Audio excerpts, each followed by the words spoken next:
प्रभु यीशु मसीहले मेरो देह नखाने, मेरो रगत नपिउने चाहिँ मेरा छोराछोरी हुन सक्दैन अनि अनन्त जीवनमा त्यो प्रवेश गर्न सक्दैन। अनि पछिल्लो दिन म त यस खातिर मर्छ, मरेको पश्चात पनि हाम्रो एउटा जीवन छ। त्यो जीवनमा उहाँले के गर्नुहुन्छ? निम्ताउनुहुन्छ। यति ठुलो कुरो प्रभु मेषमा लुकेको छ, तर यसलाई तपाईँ र मैले अनादर गर्नु भएन। गलतीको पुस्तक खोल्नु छ 11 अध्याय 26 देखि पढ्नुहोस् त।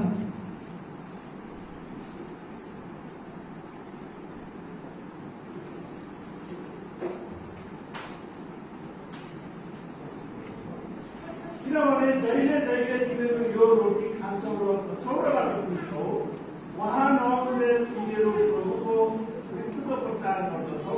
27 यसकारण जसले अयोग्य साथ प्रभुको रोटी खान्छ कि चौराबाट पिउँछ भने त्यो प्रभुको शरीर र रगतको दोषी हुनेछ।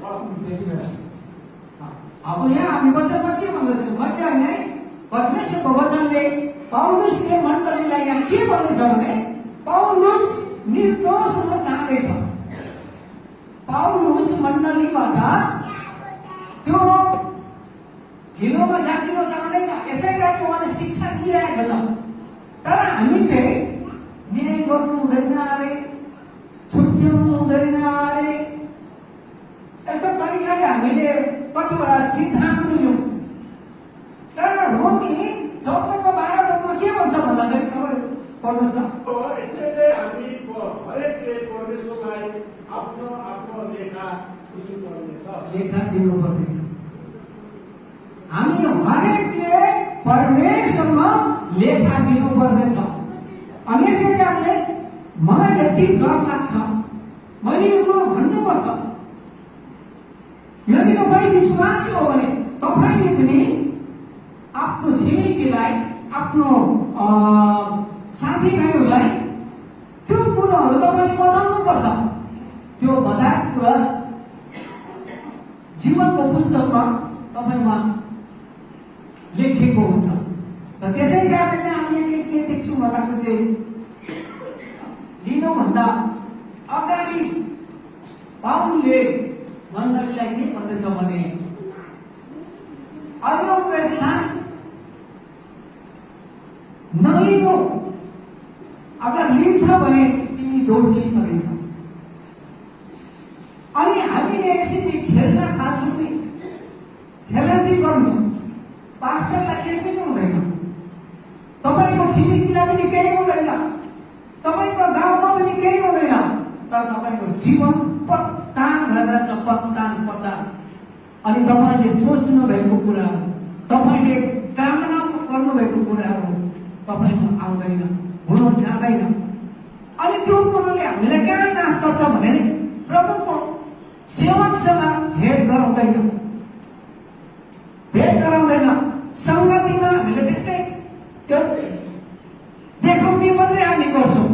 अनि देखाउटी सङ्गतिले तपाईँको जीवन हुँदैन। तर परमेश्वरमा हामी डुब्नुपर्छ। अनि परमेश्वरको वचन अनुसार हामी हिँड्नुपर्छ। अनि वचन अनुसार हामी बस्नुपर्छ।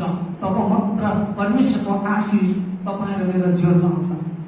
म आज तपाईँलाई सफा एउटा गराउँछु।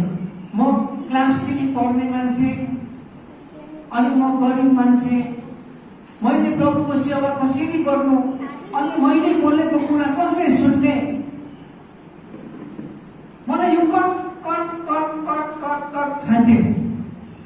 अनि जब म प्रभुको वचनमा खोजिएँ, प्रभुको वचनमा म गहिरिन थालेँ, परमेश्वरको वचनको रहस्यमा जान थालेँ, तब मेरो जीवनमा परमेश्वरले आशिष दिन थाल्नुभयो। अनि म एउटा बोल्ने मान्छे भएँ। चाहे धनी होस्, चाहे गरिब होस्, चाहे राजा होस्, चाहे लाटा होस्, चाहे मदिरा होस्, चाहे कस्तो किन नहोस्। मैले अघि गरौँ न भन्दै तपाईँले ऊ रात दिन मातेर बस्थ्यो। तर जब हामी बुढाबुढा देख्थ्यो नि, ओ नमस्कार दे, म त बया उसको बया, म नराम्रो भएँ, नराम्रो भएँ। तर अरूलाई चाहिँ औँली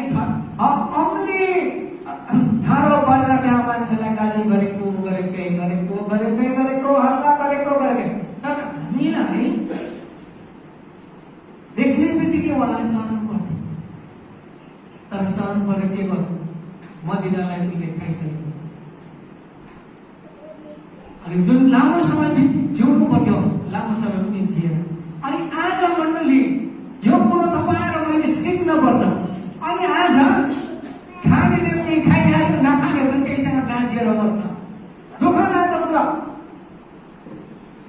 तपाईँले शिक्षा दिनुपर्छ अनि म त चर्चमा जान्छु म त दर्शन दिएको छु म भेटिदिएको छु तर तपाईँको मुखबाट यो नाले सागको 38 फुट बोल्दिनुहोस्